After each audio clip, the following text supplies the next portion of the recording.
Hi! In this video, we will be talking about the national grid. When you use mains appliances, the electricity is supplied from power stations to homes and buildings through something that is called the national grid. What is a national grid? It is a nationwide network of cables and transformers.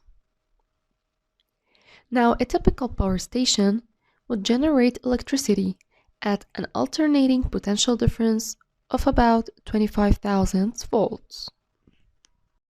Now in the power stations, an electrical device is used and it's called a transformer. What do transformers do? They do what their name implies. They transform voltages from one value to another. They either increase or decrease the potential difference of an alternating current. Now, in a transformer, we have a primary part and a secondary part.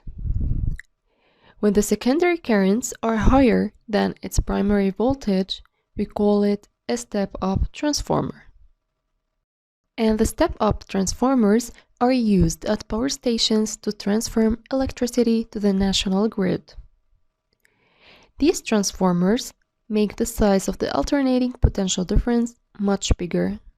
But to supply electricity from the national grid to consumers, we need step-down transformers, where high primary voltage is converted to low secondary voltage.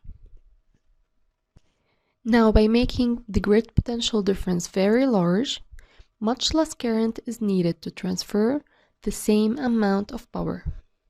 So, what happens to the power loss? It is much reduced due to the resistance heating in the cables. This means that the national grid is an efficient way to transfer power.